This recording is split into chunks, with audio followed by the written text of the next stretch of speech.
Like all cultural institutions, radio enforces normalcy.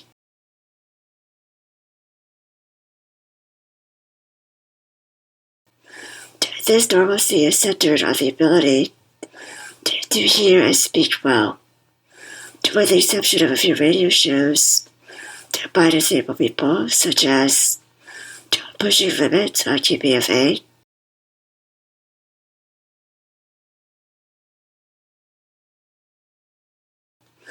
Disability Matters on Voice America, and podcasts. You don't hear a lot of people that sound different due to disability on public radio, aside from Diane Reed.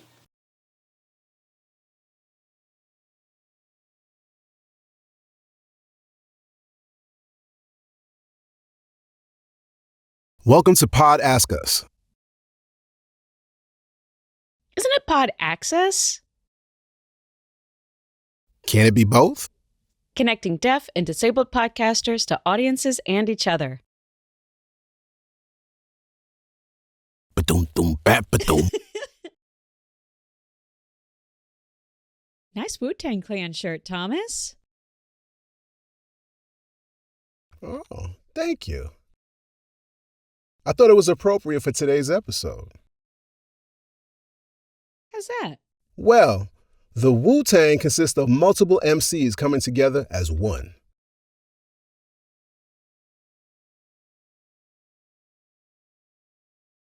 Our conversation today is about voices within deaf and disabled podcasting.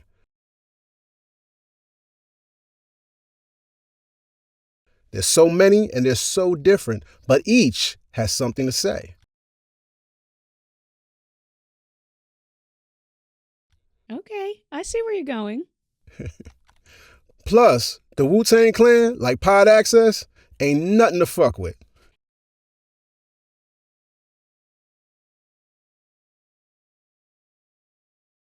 Neither is ableism, which is why I've got my Suck at Ableism pink star pin with the bubble tea.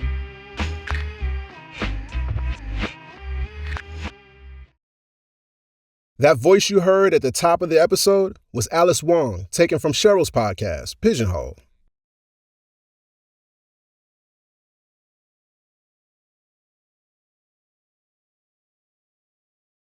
Today's episode is all about voices. We're not just talking about the sound produced when the air from the lungs vibrates the small bands of muscles and other tissue known as the vocal cords inside the larynx.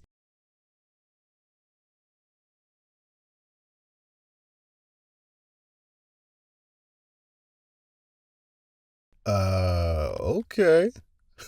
We're talking about a perspective or a view based on lived experiences.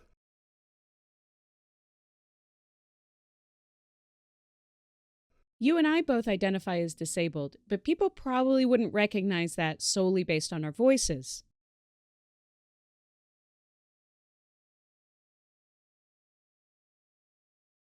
So, we're talking about actual voices.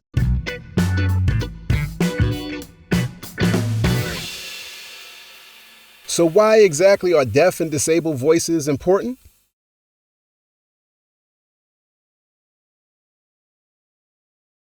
I think we need disabled people in every position and room and aspect of society in order to make the world more accessible.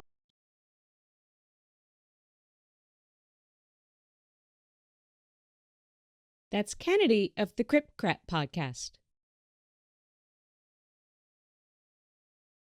I see a lot of potential for us and young disabled voices that are like coming up in social media space.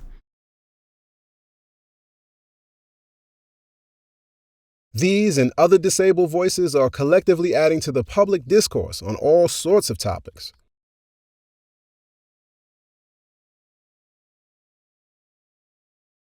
Which is incredible considering how, like Maxwell Joy Moore of Power Not Pity says,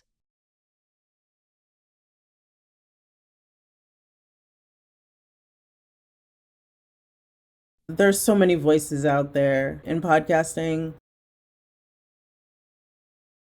There's what, like Millions. millions? And that's not even considering the other platforms like YouTube, Instagram, and TikTok.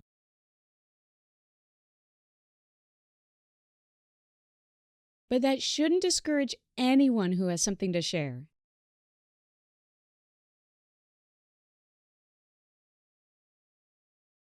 Definitely. We can discuss what that means for marketing and monetizing if that's a goal, but either way, disabled voices need to be heard.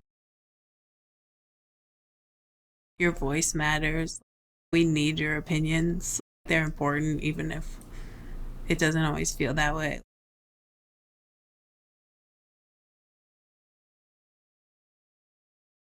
So, what do deaf and disabled voices actually sound like?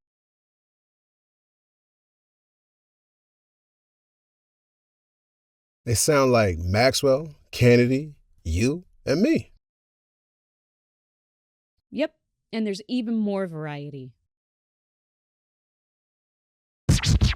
Hi, my name is Lateef McLeod. I am a black man with cerebral palsy. I have a mustache and a thick beard. I use he and him pronouns. The disability affects my mobility and my ability for oral speech. As a result, I use a power wheelchair for mobility and an AC device for my speech.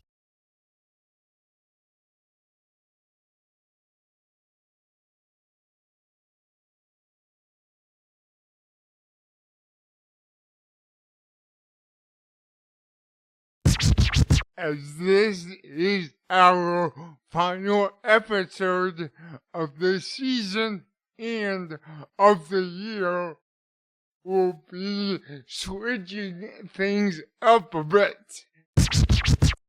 Suddenly, jab, jab, my arm gets stabbed by an angry finger.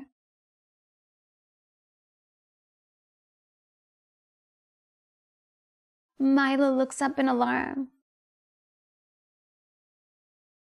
The person furiously gestures at the don't touch sign. I don't see them, of course, and turn back to the sculpture. A museum employee stops the raging sighting, explaining that blind people are allowed to touch exhibits. Sadly, sighted people harassing blind people, grabbing and pushing us, is not uncommon.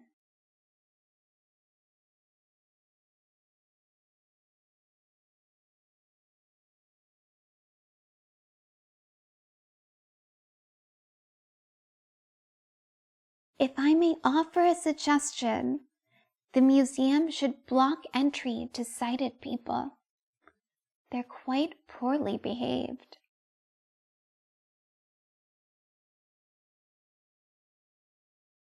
When was the last time you heard a voice like these in the general media?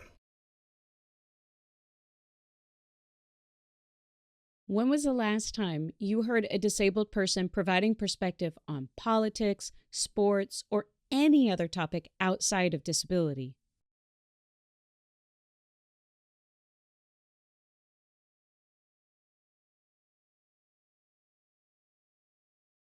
Go ahead. We'll wait.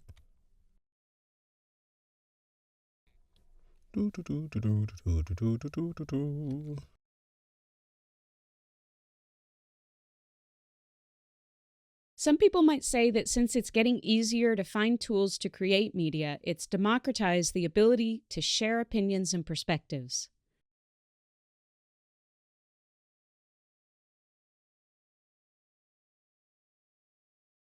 Maybe not as much as when you consider how those with money and celebrity have even more access to attention and therefore affect the social conversation.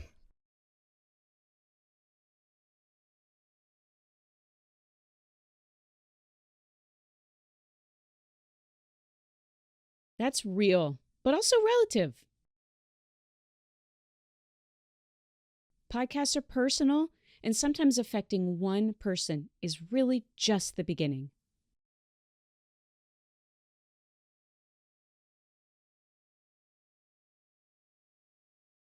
That's like the time Maxwell wrote an article that became part of the syllabus for a college course.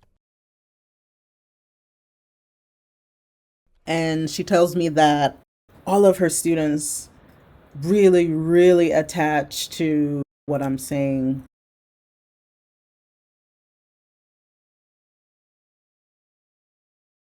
Even just thinking about that, I started something small that people resonated with so much that now it's in even bigger arena. And then those people are going to take it to wherever they might take it.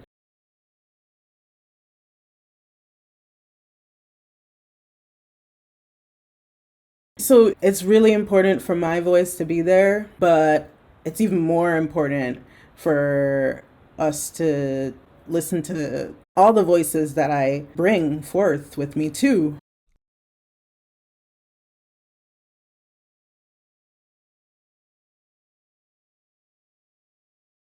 I love that.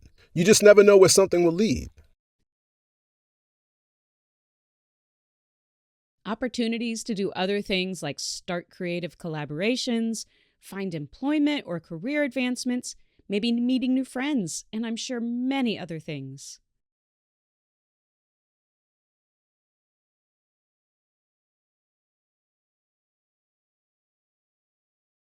I know many of us in the community have a negative relationship with categorizing things as inspirational.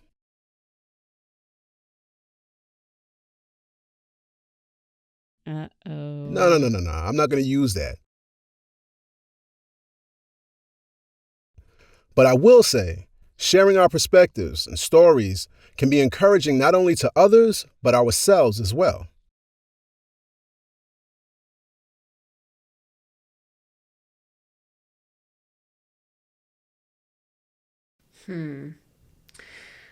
I think my voice is important because for my whole life, I just never thought anyone would ever want to listen to me because of my stutter.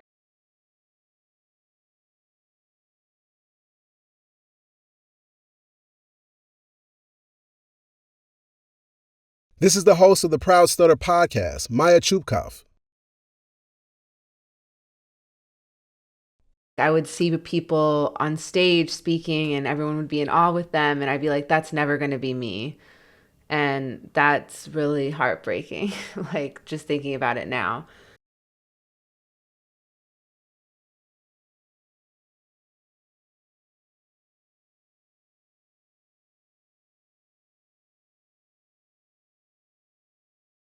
I think the reason why my voice is important is because I can help others kind of get out of that mentality.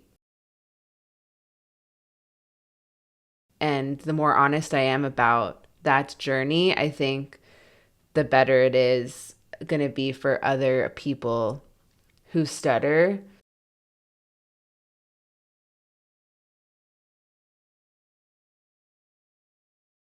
I come to this work from like a very genuine place. And I feel like you can't really fake that. And so I'm hoping that people can see that in the podcast and really trust that this is a safe space, because stuttering, there's so much that is attached to it, like trauma and insecurity and shame and all these like really intense emotions. And it could really be hard for people to ever talk about it because it's just so painful. And so I am lucky in that I've found this voice somehow.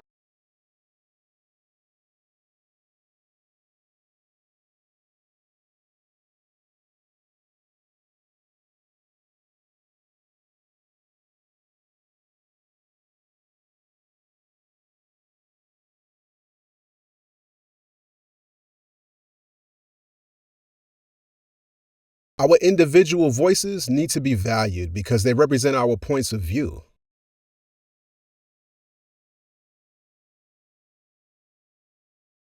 As Kennedy reminds us, a multitude of intersectional lived experiences.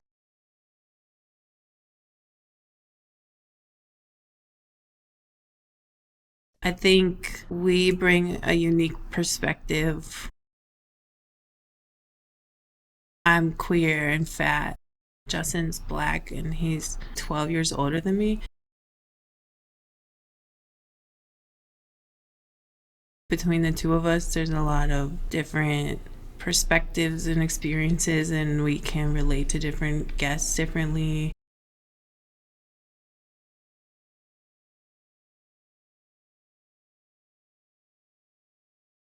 There's really no end to the different topics and people potential in this space.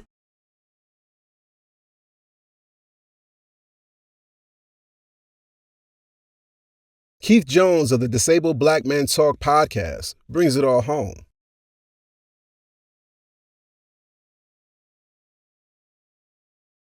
It's absolutely important that for the work that we do, particularly on their podcast, because it is a podcast that's driven by current topics, social climate,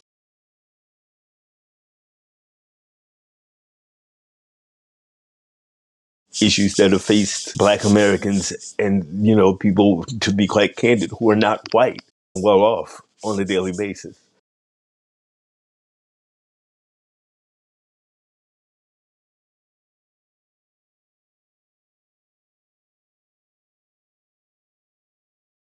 Out of the hundreds of thousands or millions of podcasts, the issues that we talk about are quite specific and quite unique. And it's key because we don't talk about the intersectionality of multiple identities.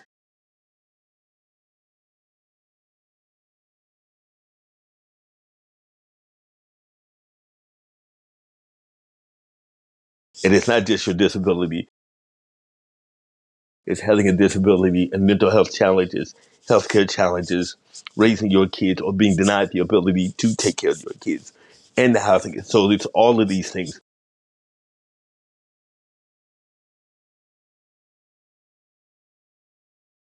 So it's critically important that we feel that at least those topics are elevated because the conversations are happening. And a lot of times that when we hear from the community is that we didn't know this until you said it.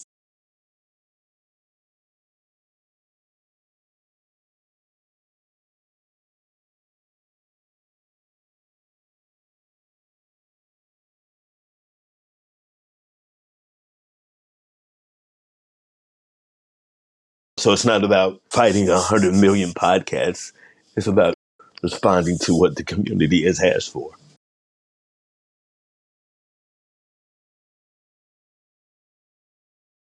I'm so glad that when I started my podcast, I didn't think about the others.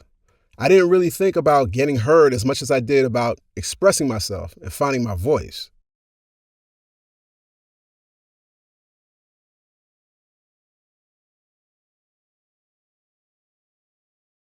Yeah, it's not to say that the other things don't matter. It's just finding value in your own voice is really worth the work.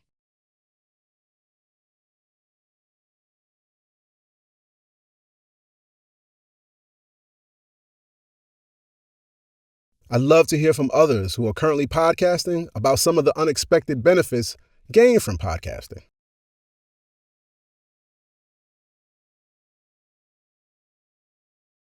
What are some things you'd like discussed from a disability perspective? We want to hear from you on these questions or anything regarding deaf and disabled voices in podcasting.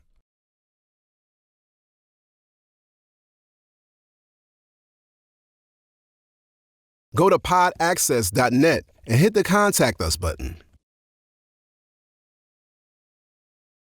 And you can upload a voice memo or write a message. And you might just hear it. Read it. Or see it in a future episode of the podcast or on social media.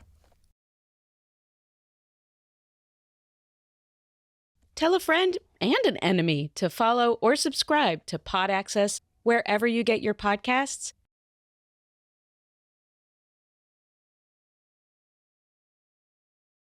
Podaccess.net. Meow.